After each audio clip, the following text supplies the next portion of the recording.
All right.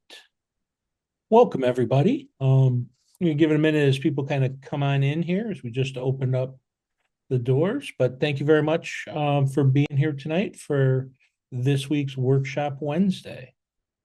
All right. Is hopefully by now you've seen me on stuff. Dr. John Lawyer, we're here with the national office, and thank you so much for joining us. Where I get to our topic of Engineering CAD, our new event, and Drew Bennett from Onshape, our national event supervisor and solutions engineer, with them is going to walk you through things event supervisors need to know about the event. But before I turn everything over to Drew, just a couple of quick reminders. You all get a copy of the recording of this. And it will also be posted on our YouTube channel. So if you want to direct other people to it, it'll be available for everybody. If you want to ask questions, please use the Q&A box. And that's the little tool. It's kind of middle right on the Zoom toolbar. It's the box with the question mark in it. Reason I ask you to put your questions there is it's easier for us to track what's been asked, what's been answered. But should you have any technical questions or technical problems, please feel free to drop those in the chat, and we will go from there. All right. So at this point, I'm going to turn it over to Drew. So Drew, thank you for being here tonight. Thanks for having me, John, and thank you for the intro. I don't want to waste too much of everybody's time, but again, thank you for being here. Appreciate everybody showing up. So I'm going to be presenting about Engineering CAD, one of the new events. No longer a trial event, it is a full event for 2026. I'm going to be presenting about that from the perspective of event supervisors and a little bit more about me. So my name is Drew Bennett. I do work for Onshape, one of our senior EDU solutions engineers. So I've been here for about 5 years, certified Onshape professional, and also spent a lot of time crafting the rules for Engineering CAD, and I am the national event supervisor. So if you make it to the national event this year, come say hi. Let's get right into it. I do have some slides, but I'm also going to do a full demo of the process at the end, so I'll try and keep the slides quick. So also, this is similar to some of the other presentations I've given. A lot of the material is relevant to you, whether you're a student, coach, or event supervisor. There's some new things throughout as well. So overview, what I'm going to be talking about. Going to be talking about the event itself, doing a breakdown of the event, talking quick rules summary, how the scoring works, and then why we're using Onshape just to provide some context. Going to brush over the written materials here. Want to make sure everybody's aware of what's out there. We'll focus more on the supervisor's guide than the other two. And then we'll get into some event logistics and we'll talk about one of the things that comes up frequently, which is collecting emails for the event. And then actually going to do a full event setup demo, a walkthrough, pre-event setup, actually running the event, which is very simple, and then using the automated grader to produce the event results. So we'll see that full process. Make sure that everybody's more comfortable once they've watched this video.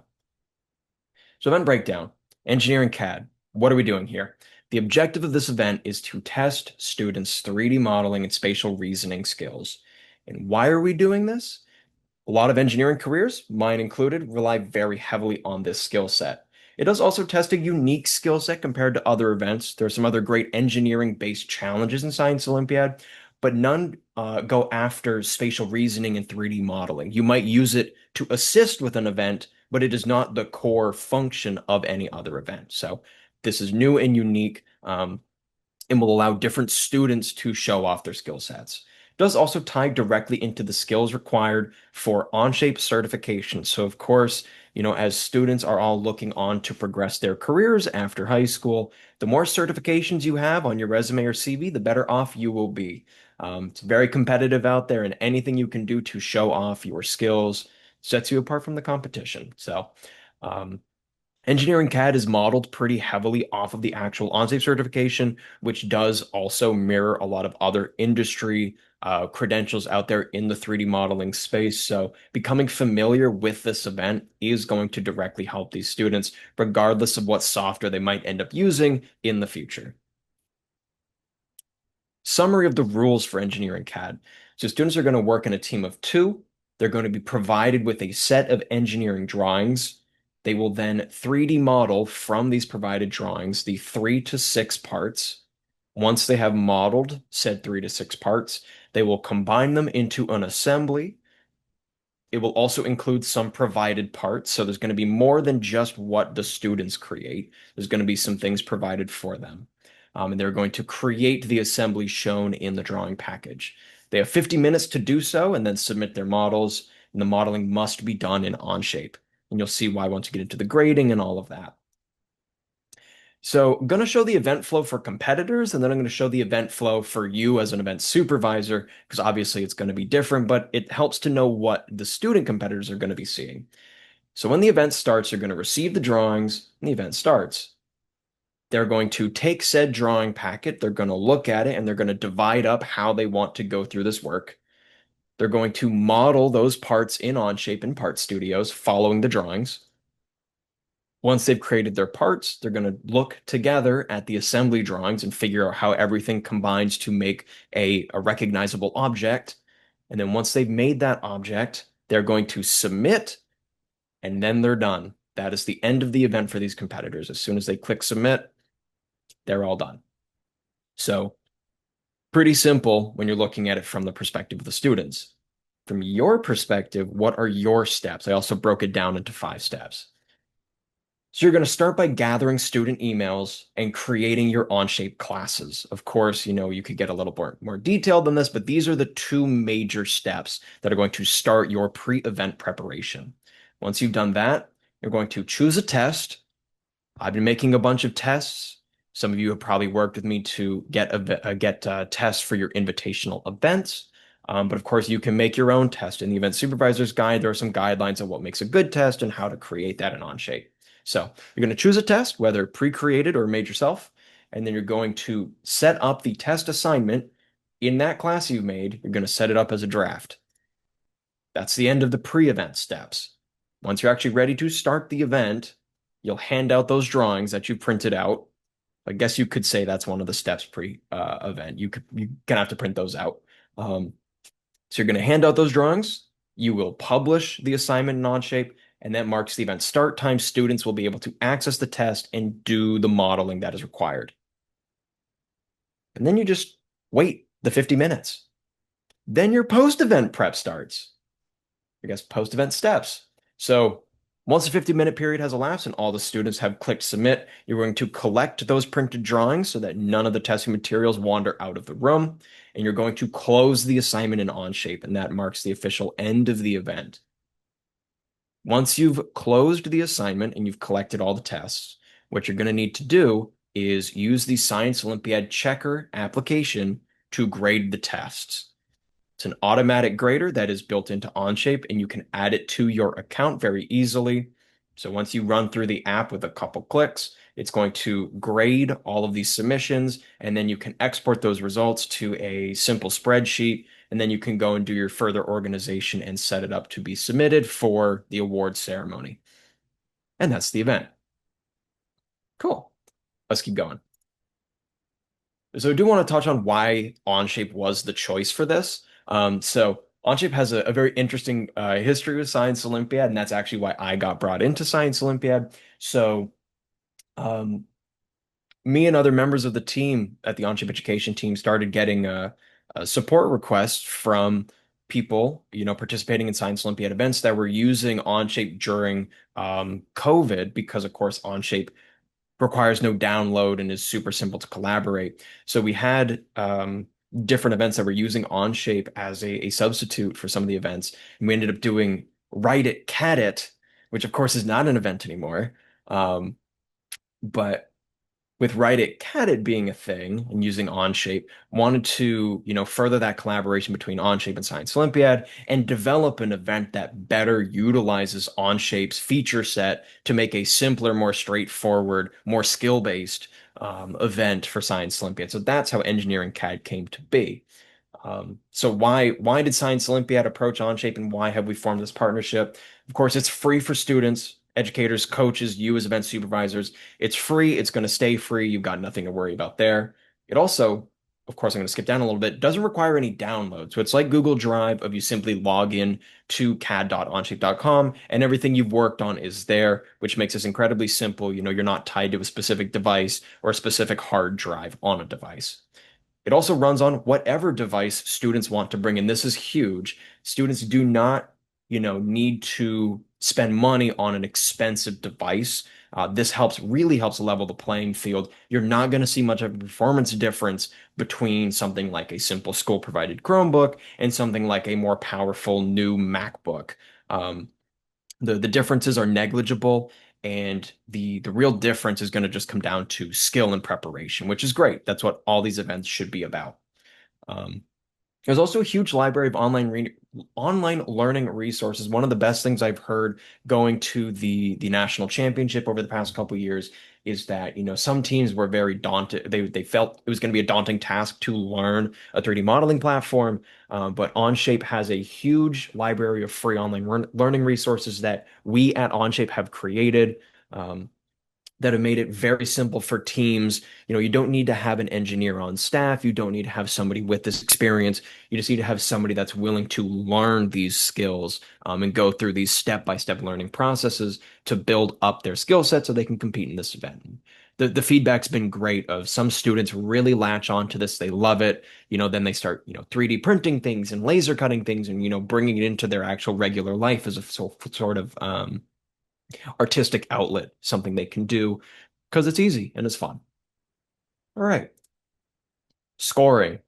I like throwing this up there. You don't really need to know this. Like I said, the scoring is automatic, but just to sum this up, it's a percent difference calculation going from 100% the same to 0% the same, with no ability to score negative points. That's why there's an absolute value in there.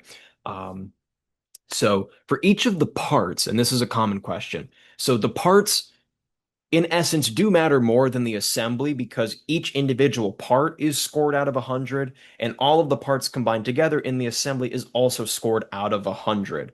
So for example, if you are at the national level and you've got a test with 6 parts and 1 assembly, the total score is going to be 700 points. 600 points is going to be the parts, 100 points is going to be the assembly. This was chosen because in a lot of 3D modeling certifications, part modeling is what is tested most heavily, and is usually the best demonstration of skill. So, to sum this up quickly, we're checking the mass of each part. We're checking the center of gravity of the assembly, versus, what the correct answer is. Measure the students, it measures the correct percent difference. Pretty simple.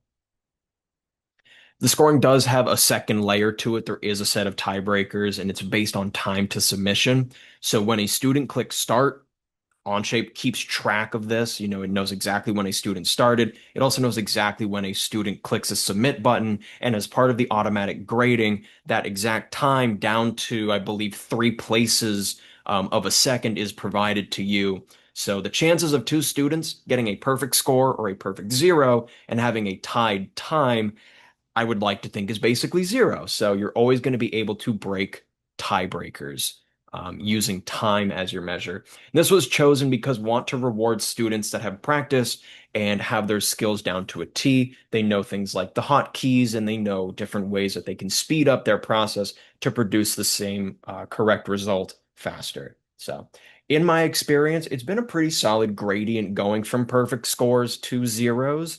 Have not had a time tie in the 4 events I've helped run so far. Um, and it has been a pretty good measure of being able to tie break, especially those perfect scores. You can very clearly see which teams, are incredibly talented with Onshape, are able to do it very quickly, versus those that did get a perfect score but took their time to make sure they got there. I do see, good question. If they submit after 50 minutes, what happens? Currently, Onshape has no way to enforce the 50 minutes, so that is actually up to you as an event supervisor. What I've done in the past is say you've got to submit before 50 minutes, and if you don't, we won't score it. I know for some of the invitationals I've helped with, they've done a little bit of a buffer of say you've got to submit by 50 minutes. If you submit at 50 minutes and 45 seconds, ultimately that is up to you as the event supervisor if you want to score it or if you want to put it in like tier 2. Um, but for the invitationals I've helped with this year, they've just been scored regularly. If they're within some margin of error of 50 minutes, if they're beyond like 52 minutes, put them in tier two. Then you just, continue to organize by score. So hopefully that's reasonable. All right, materials to bring for the event. This has been a little bit of a topic of discussion. I've seen some rule clarification requests around this. So what are you supposed to bring for this event? Each participating team of two must bring minimum one laptop or a tablet with a keyboard. Um, Use of phones is not allowed. It's too easy to communicate outside. You can technically run Onshape on a phone. We're not going to get into that because it's just going to open a huge can of worms. Um, Use of tablets or other odd devices is ultimately up to the event supervisor. There was a rule clarification allowing iPads with an attached keyboard or without a keyboard, but no other, extra devices beyond that. Getting into things like extra monitors. Of course, there are tons of accessories you could bring to try and get a slight competitive edge, but really just trying to keep it in the spirit of the rules of everybody has one laptop per competitor. That's what they should be bringing, as well as a wireless mouse per competitor, a laptop charger if needed, and writing utensils to mark up the drawings if you, as the event supervisor, allow that. Again, that is up to you as the event supervisor. If you just want to print one set of drawings, hand it out, collect it, and then hand that same set out to your next event session, that's totally fine. Um, but it would probably be in the best interest of your event if you do allow competitors to write on the drawings, as it might help them keep track of the work they've done and still need to do, and do quick, little back of the paper calculations. Onshape can handle all the math for them, but still comes up every from now and again. So do recommend allowing students to write on the drawings. It's helpful. It's up to you. Things teams cannot bring: calculators. Been asked about calculators. I truly have no idea how a calculator will help you here. My stance on it is if you need a calculator to help you make a 3D model, you're just going to be slower than everybody else. There is no need for a calculator. Onshape can handle mathematical functions in the program. You just type it in. Um, Cannot bring their own scrap paper. Again, this just gets back to let them write on the drawings. Other reference materials, you don't need it. Extra monitors, tablets, devices. This is interesting. Some invitationals have been allowed or have been set up so that the drawings are not actually printed. They're just in the Onshape student starting doc. So the students, get the blank modeling environment with the drawings as another tab next to it. In that specific case, it is helpful to have an extra monitor because then you can have the drawing on one monitor, you can have your modeling environment on another. We're not getting into that because for the actual, regional, state, and national tournaments, excuse me, um, drawings need to be printed. So there is no advantage to having the modeling environment open twice or doing anything like that. One screen is going to be more than adequate when you are working from a printed set of drawings. So also, again, this just gets into the, unfair advantage if you want to spend money to get things like extra monitors or these extra devices that ultimately give you a tiny competitive edge if you choose to use them. So we said no to extra monitors. Um, okay. I see Amy's got a good question. This is directly relevant here, talking about devices and what to bring. So what suggestion do you have for running the event at a school that does not allow outside students to log on to the internet? That is an insane, that's going to be tough to work around. Again, I work with a lot of schools, so I have seen that before. I don't know why schools are this strict. I think it's crazy because everybody should be able to have to internet access. But is a computer lab a possible venue even if students have not used those computers? Yes, that is going to be your best bet. So if you are having major internet troubles of students are not allowed to bring their own devices, you're running into these crazy roadblocks of getting people connected. Computer labs do work, and this goes back to the whole it's like Google Drive. As long as you have a set of credentials, a username and a password, you are able to log in and do the same work regardless of the device you're on. So again, that's up to you as the event supervisor. Yes, you can use a computer lab if you're having internet troubles. Do recommend bring your own device though. I see John has his camera on, so he's got some feedback here as well. The other suggestion, and I know it's probably you may run into some issues, but you could consider using a hotspot Yep. or activating letting your cell phone or having even the students use a cell phone as a hotspot. Um, Yep. could be an option as well. Yep. Yeah, it's a little tougher, especially when you get into, you know, student to student hotspot, because then you might get into some speed differences and you could maybe potentially run into some performance differences if someone has like really, really bad internet and someone has an incredibly good hotspot. Yeah. So that is something to be aware of. Um, have run an event off a hotspot before. It worked. That is definitely an option. Computer lab is also a good option though, so hopefully that answers your question. But yeah, it's impressive the roadblocks and the restrictions that schools implement. Um, yeah, Yeah. but Amy, if you have more questions about that, do feel free. I'll talk about where you can email me and my team if you've got these kinds of questions and you're looking for more assistance. So good question though. Yeah, computer lab is an option if that is going to be the simplest solution for you and your event. Talk about the written materials. Want to make you aware of two of them and one that you and the last one that you actually need to use. So first, we've got the student guide. There is a coach's guide. This one is newer. And then there's the event supervisor's guide. This one's been around the longest and it is the longest. These are all publicly available at soinc.org/engineering CAD-C. So if you want to see these resources, they are available to you. They're all currently links to the Google Docs that I am working on. And this is nice so that if something needs to be changed, you can open it up and see the newest version. You're not going to be looking at an outdated PDF. So you are looking at um, the most recent version. So I see another question in chat. Does the mouse have to be wireless? Nope. Can be wired. Doesn't matter. Good question though. If they're going to get into the specifics, external mouse device, I believe is what's in the rules. Maybe not necessarily wireless. All right, so the student guide, not super relevant for you, but just know it's there in case you get asked about it. So it just walks students through how to sign up for Onshape. The coach's guide also does this as well, and I'll touch on that in a second. But for the student guide, it's going to explain to them how to start, how to participate, and how to end an event. So it's going to be great if students have read through this process. It's like a page long because it'll just make sure that everybody's on the same page, you and the competitors. So when you start it, nobody's caught off guard and everybody understands how to submit and prepare for the end of the event. It does also have a lot of practice resources and recommendations for those students.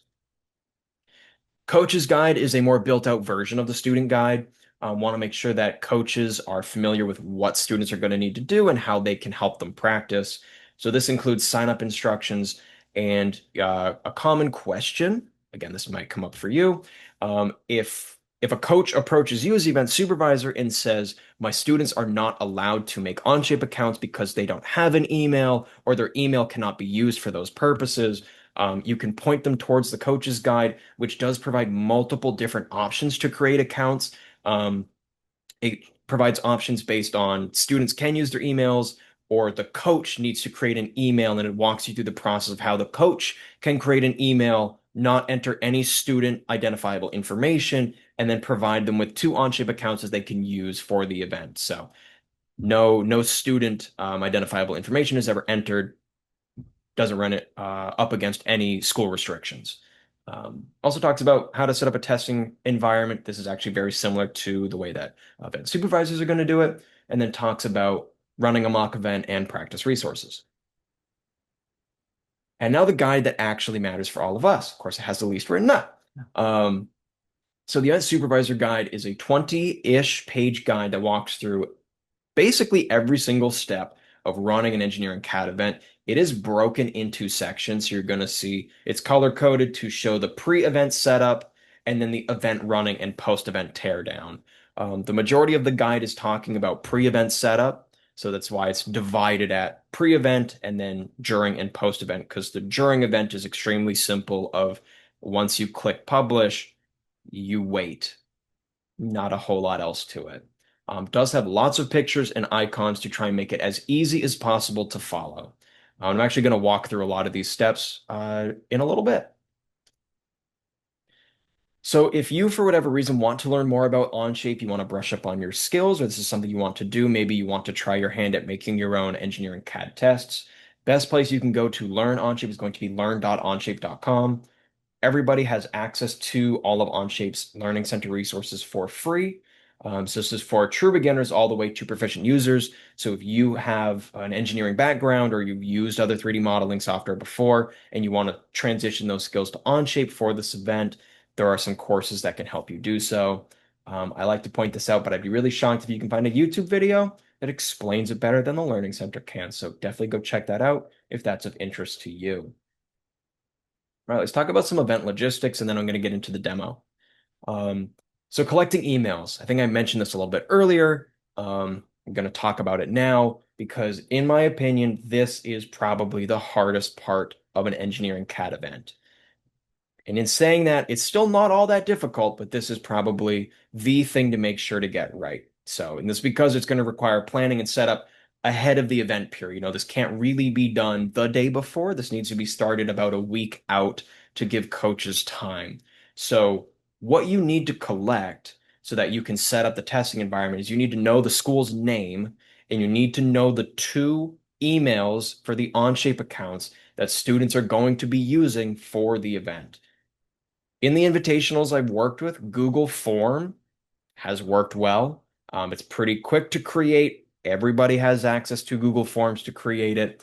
And it's also very easy to submit.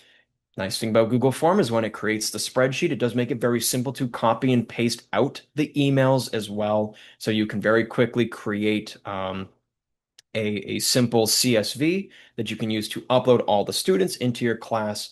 And we'll get into that once we start the demo. All right, so let me switch which screen I am sharing, and we'll take a look at how you can set this up. All right, I'm gonna go here. Yep, looks like we're good.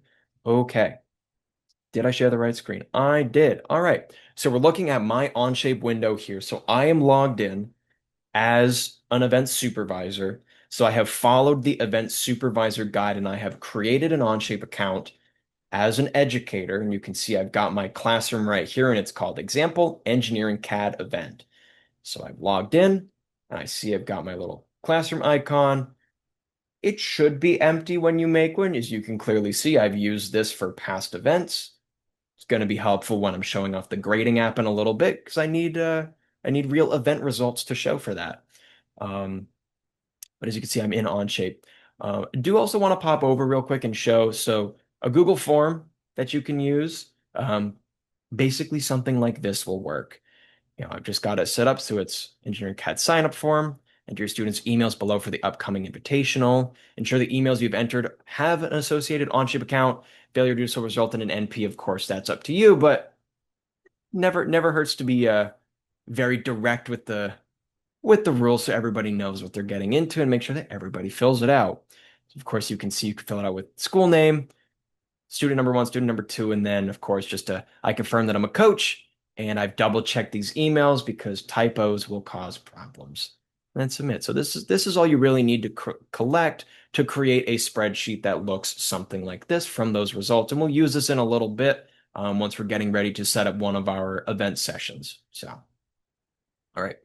So when you are setting up for Engineering CAD and you've logged in, first thing you need to do is start making classes. So classes in Onshape is a way that allows you to, in a very organized fashion, provide an Onshape document to a group of students and then collect those results. So we're using that functionality. And as you can see, I've got a whole bunch in here that have been used for Science Olympiad events.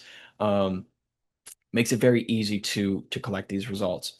So I will start by creating a class, and then we'll get into the rest of the steps. So I'll go create, I will create a class, and I will name it Webinar Invitational number one. This is our webinar invitational event. This is my number one session. Let's go with that. Cool.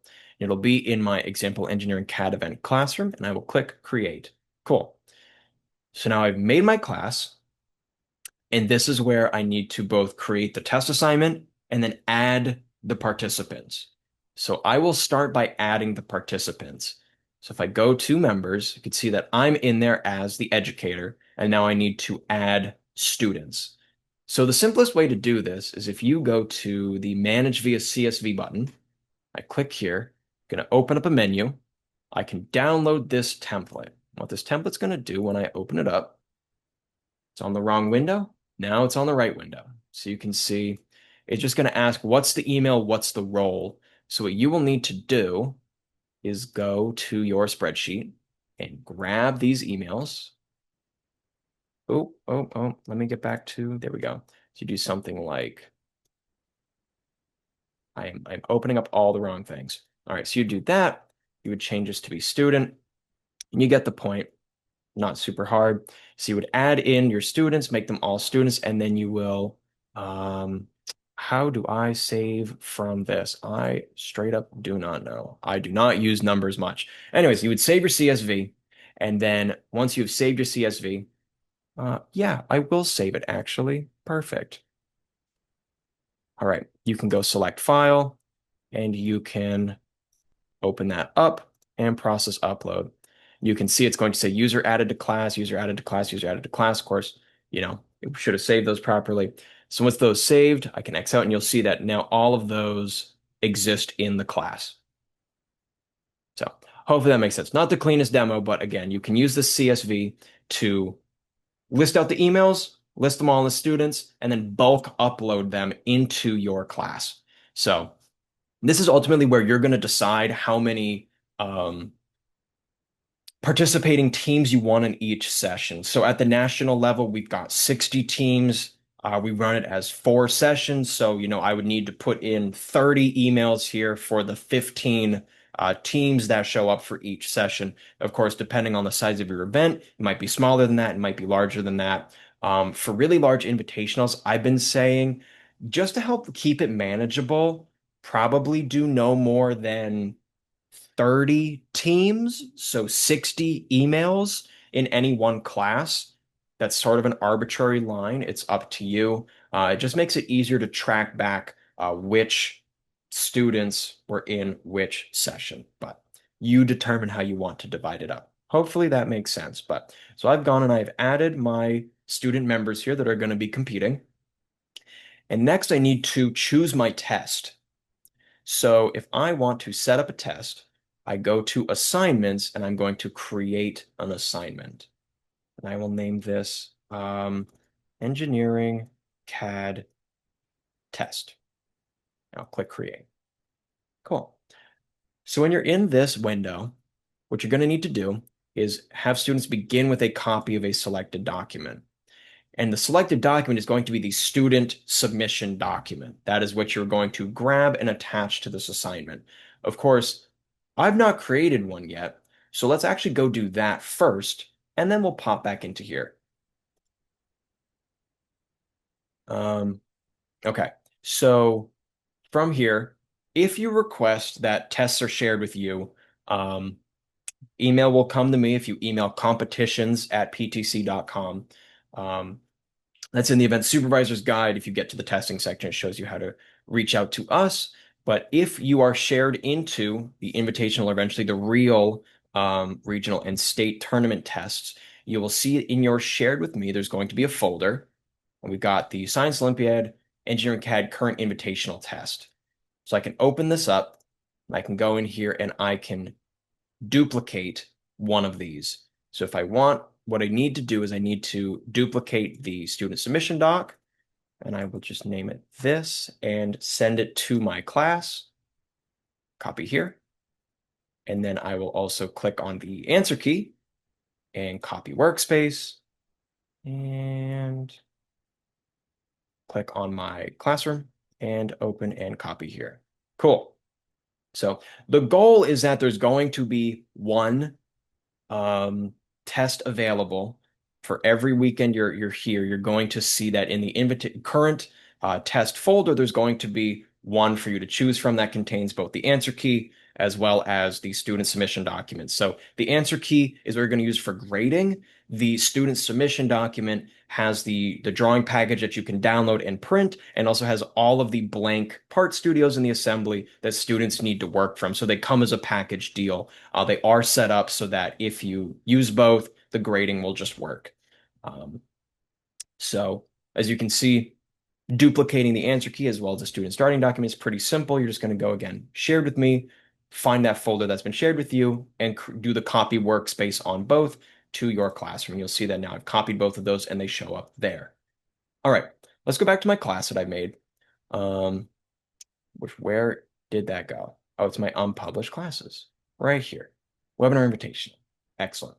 So I can open this up and I can change this to students begin with a copy of selected document, select the document, and I will choose, where is it? Student submission and click select.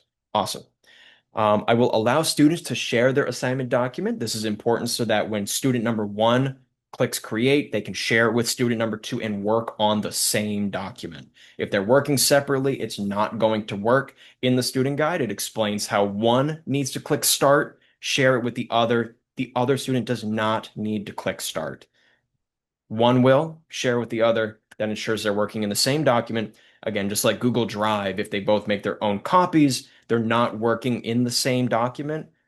If one makes a document, shares it with the other, we're in the same document working together to make these models. Okay, so you'll see I've set this up. I've chosen my document. I'm good to go, except I cannot publish, which is good because if you publish, that means it is available for everybody in the class to open it and start the assignment. So you do not want to click publish assignment. But why is it grayed out? It's grayed out because I've not published the class as a whole. So if I was to log in as any one of these students, I would not even see right now that I'm in webinar invitational number one session. It will not show up in my classes list. It would be blank. To make this show up, you can click Publish Class. So there's no harm in publishing the class early. If you want to do this 3 days early, if you want to do this a week early, it doesn't matter. When you publish the class, the students will be notified that they've been added to a class, it's been published, but they'll open it up and see no assignments. So they'll at least know that they're ready to go. It'll sort of show them that they're event ready, but there's going to be no test for them to work on, and that's good. So going back to the assignment, now you can see it says publish, but I don't want to do that. All I ever want to do is click apply so that it stays in a draft state. This is good. This means when it's in a draft state, this means it's going to be super simple come event time to change it into something that the students can actually use. All right. So that's actually, that did not save. So let me grab these students, maybe select and apply. There we go. Now we're good. You can see that's there. That's there. I've hit apply. It's in draft state. We're good to go. Cool. So that is the majority of the setup. Now, if you want, what you can do in an Onshape document, I'm not going to use that one. I'll actually go and open up let's take a look at the national test. So you'll see that in something like this answer key document for this old national test, there is there are these drawings that are throughout, and there's also going to be one. So what we've done is in the actual ones that are provided to event supervisors, there's going to be one that's labeled as complete drawing package. So what you need to do is simply download the PDF. I think it might be easier if I go to the student submission document. So you can see that it's going to be a PDF, and all you need to do is click download. And this one only has the one sheet. The ones that you will see will have all of the sheets. So again, you just need to go into the answer key that you have for these upcoming events. You'll see this little PDF icon. Again, you can right click and download, and then print as normal. Print as many as you need for your number of competitors. I would recommend printing in color. It does make the assembly drawings easier because those are all in color. Usually we color some of the parts a little bit different just to make it super easy for students, especially colorblind students, to be able to tell the difference between things. So printing in color is nice, not required though, as long as all of the printed packages are the same that are provided to the students. So yeah, not too hard to go and download this PDF and then print it out. So once you've got your class set up, so I can go back to my class. Once you've got this in a draft state and you printed off your drawings, you're good to go. That is all you needed to do before the event because I've got my students set up, my test is ready to go, and I've got my set of printed documents. So that's the pre-event setup.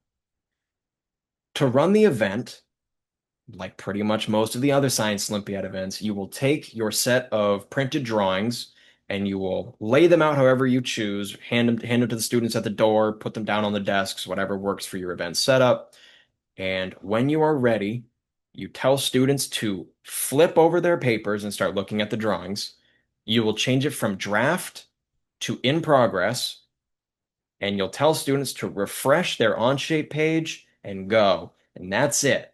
The second you change this from draft to in progress, students will be able to see it on their class's page. So if they go to class and they open this up, they will now see this name Engineering CAD test. And for them, it will say not started. They can click on it and there'll be a big blue start button. Once they start, they run through the process detailed in the student guide, which again, one student clicks start, shares it with their partner, they run through the event, they click big blue submit button at the top, they're done. So very simple to get going. Again, you just change it from draft to in progress, make sure everybody's got the drawings, and you're good to go. Cool. Just pretend it's been a 50 minute event period. All the students have submitted their work. We're ready for the event to end. You'll change it from in progress to closed. Now nobody new can start it. They can still see their work, but we'll talk about how you can remove that at the end. So now it's time for grading. Let's see.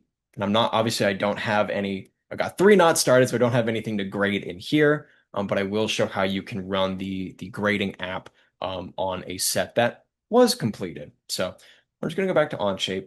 And before I actually get into the grading app itself, I'm going to show you how you add this to your account. It's pretty simple, fully detailed in the Event Supervisors guide, but I'll show it here as well. So if you click on the App Store icon, which is right here, it's the 3 squares with the plus. So up in the top right, click on the Go to App Store. It'll open a new window and you'll be brought to the Onshape App Store. If you type in Science Olympiad, you will see the Science Olympiad checker. That's your app. You can click on that. For me, I've already added it to my account, so it's going to say cancel. For you, if you do not have it, it's going to be a blue subscribe button. Click subscribe for me and whatever else it entails. It's free, going to stay free. You've got nothing to worry about. So you can add this to your account. And then once you do so, when you open a document, so I'm going to go, and for this example, for you, you would open up, that answer key. I'm going to actually grade against, an anonymized set of the national test results because it'll just, show better results for you in the audience here. So if I go and I open up an answer key document, you will see that there is this SciOlly checker icon on the right side of your screen. So that's where SciOlly checker goes, so on the right side. So once I'm in an answer key document, I can click on SciOlly checker and it's going to load up and it'll say check using classes and assignments or check using URLs.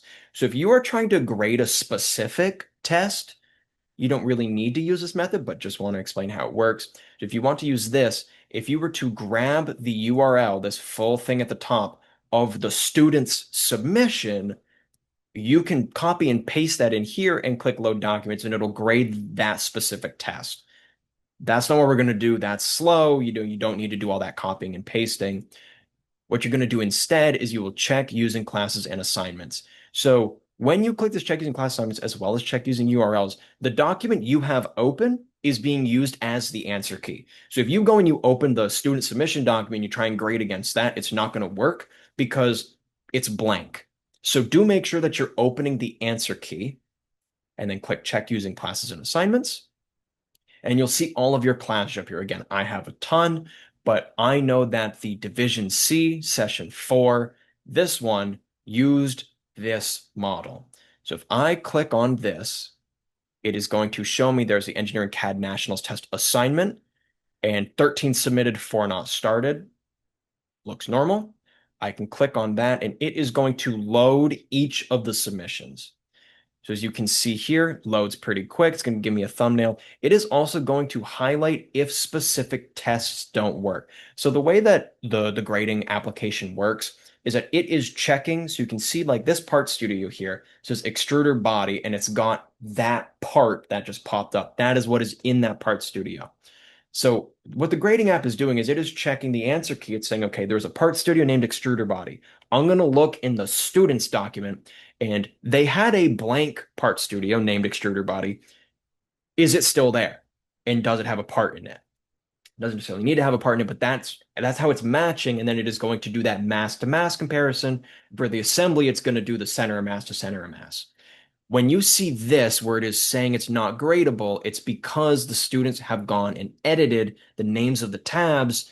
And with the tab names edited, the grader does not know how to match up the parts, which is reasonable of if you make some random shapes and you misname the part studio, it doesn't know which of the other parts to grade against. It's not just going to assume the one that is closest to is correct because that will just throw the grader way off and make a whole mess. So students are directed to model parts in the correct pre-named part studios. And if they decide to delete them and change the names, frankly, that is on them.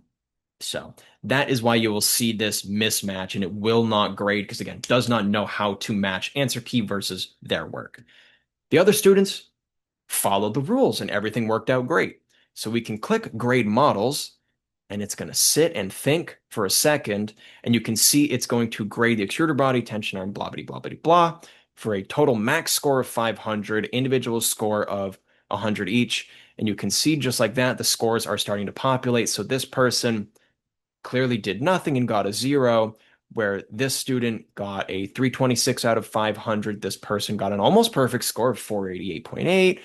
261, another almost perfect score of 499.59, another pretty solid score, medium score, another really good score. So you can see you're going to get this gradient of scores based on how close they were able to get.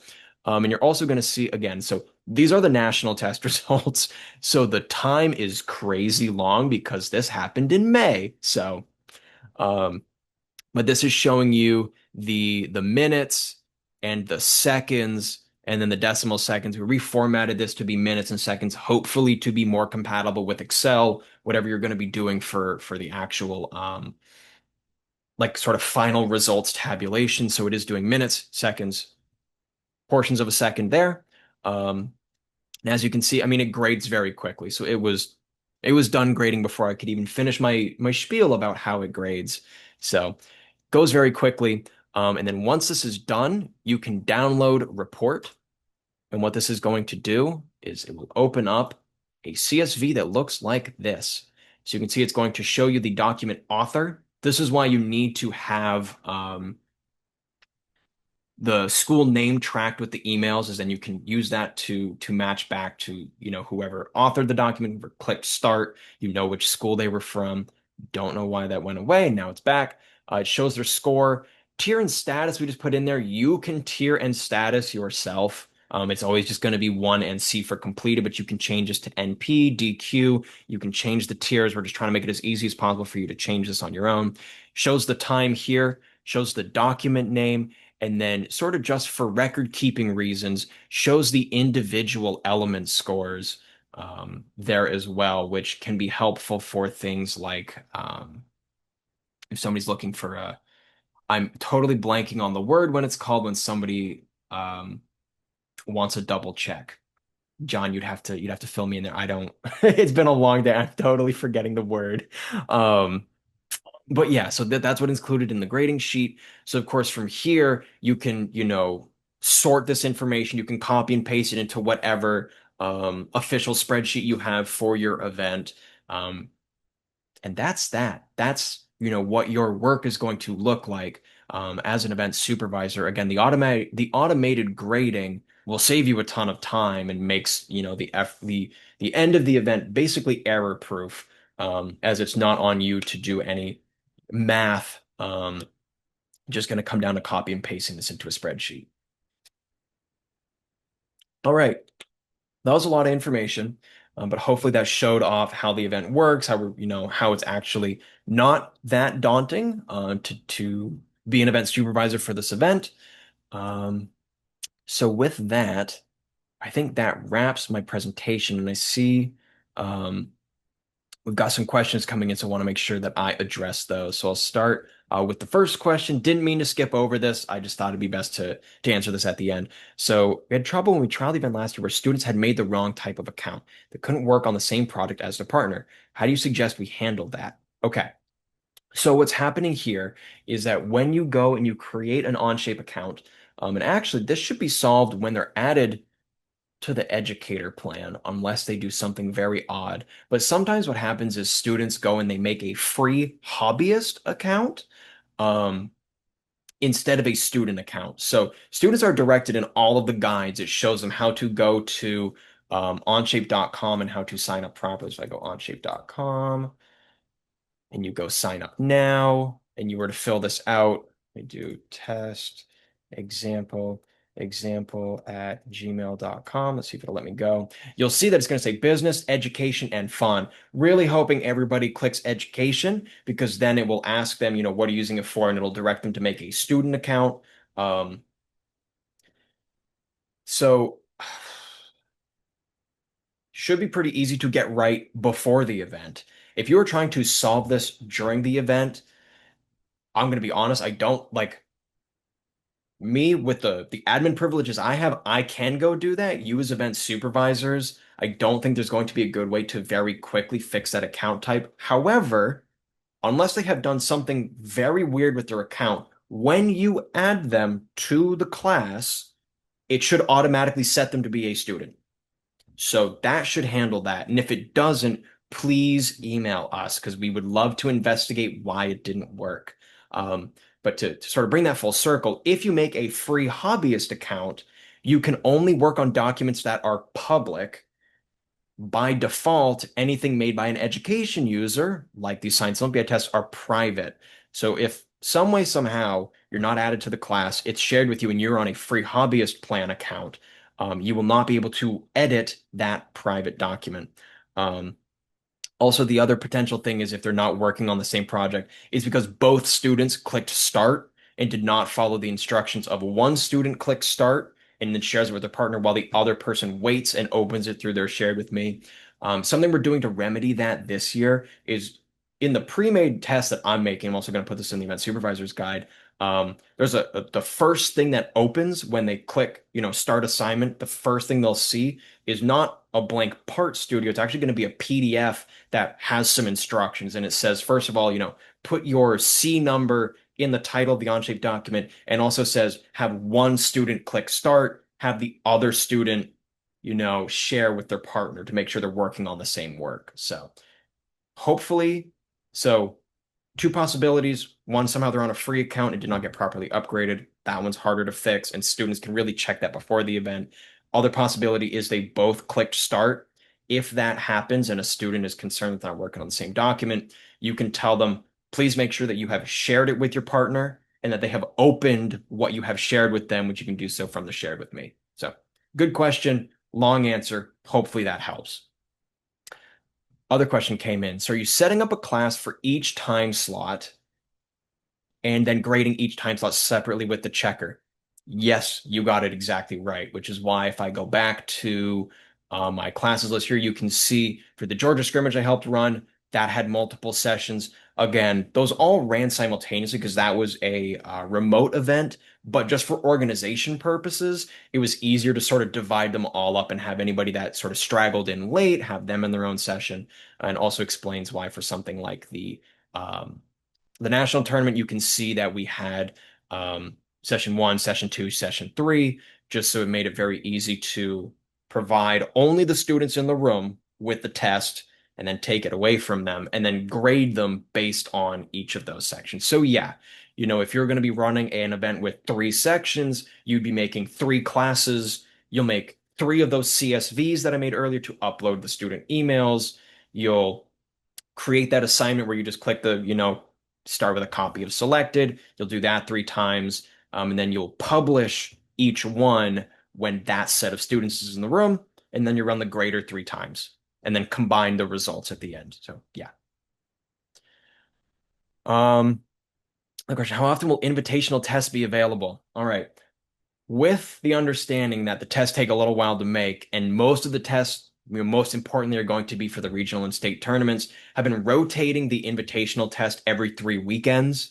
Um, Mostly comes down to if anybody wants to help make tests, please reach out to me. I would love help making the provided test. I know there are some different groups around the country that are making their own tests. So definitely certain parts of the country that have it figured out and have found individuals that are very capable of making tests, probably even better than I can. Um, but yeah, so invitationals every 3 weekends. It's rotating. That's going to go up until um, the first regional tournaments start. So sort of planning around, oh geez, I have a calendar somewhere end of February, beginning of March. We'll start going one per weekend. And then that will run up through until all the state tournaments are done. So what's nice about that is that there's going to be no leaking of the tests. In theory, every weekend everybody gets this test. Um, so it's very fair across and it'll essentially get put out to verified event supervisors on the goal is Thursday so that you've got Thursday and Friday to set up. Again, the setup is really quick. So the thought is that you don't need the test super far in advance because it's basically you make a copy, you attach it to the assignment, and you're done. So it'll be going out Thursday and will be pulled down on Sunday evening. Um, and that cycle will repeat. And as we find more people that can help make these tests, that process should be easier as time goes on. Yeah. Any other questions?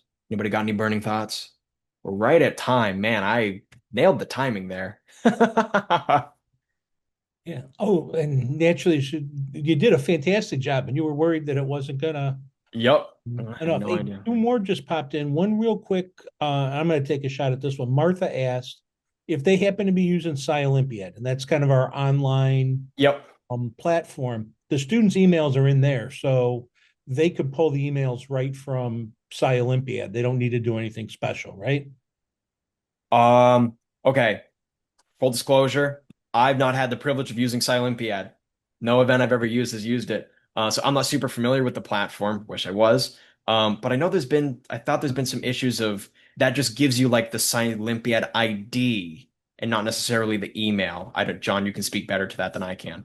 No, it should. I believe it should have because you have to match students in there and assign them to particular events. So Okay. if the email Yes. is in there, you should be able to pull it from SciOlympiad Yes.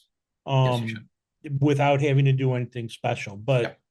to Drew's point, I'll be honest, it's been a bit, he's never used SciOlympiad, and Yep. it's been a year or two since I was actually in the platform. So to take our words with a little bit of grain of salt. Um Michael comes back here and talks about Yeah, Michael, that you and I can get in touch over email. So definitely, yeah, like I said, please reach out at competitions@ptc.com. Doing my best to monitor that inbox, but there's a lot going on. Back to school time has been very busy. So sorry if I've not been prompt in some of my replies, but yeah, please reach out competitions@ptc.com. We can get that figured out. And Michael, since you talk about your regional being on February 28th, that should be within the window Drew was talking Yep. about of us rolling unique tests every week because I Yep. believe our first state test or state competition may be the weekend before or that weekend. So Okay. they'll definitely Yep. have something fresh for that. Yep. I'm going to be working with John and Dan and the other wonderful people at Science Olympiad to build out a full calendar that does cover all of these official events that qualify for the national tournament or the sort of pre-tournaments. So we'll make sure that if you need a true unique test per weekend, that will be happening. So we'll make sure that gets covered. All right. If there are no other Cool. questions, everybody, if we could thank Drew for taking the time and doing this and really, working on this project to give us, I think it's going to be a really cool, unique event that the feedback from kids has been very positive on. So, Drew, thank you very much. Um, Everybody, I wish you wonderful holidays. Just as a quick reminder, we still have two more webinars this month. On next Wednesday, I believe Karen Emmons is going to be covering hovercrafts. And then we are going to close the webinars for this part of the year on I think it's the 17th, the final Wednesday right before the holidays. And that's going to be Connor Todd, I believe, is going to be doing solar system. So if you are interested in those, please check out the workshops page off of the Science Olympiad website. But otherwise, again, thank you, Drew. Thank you, everybody, for attending. And if I don't happen to see you or anything, everybody, I hope you have wonderful holidays and get to have great time enjoying it with friends and family. Thank you, everybody. Have a good one.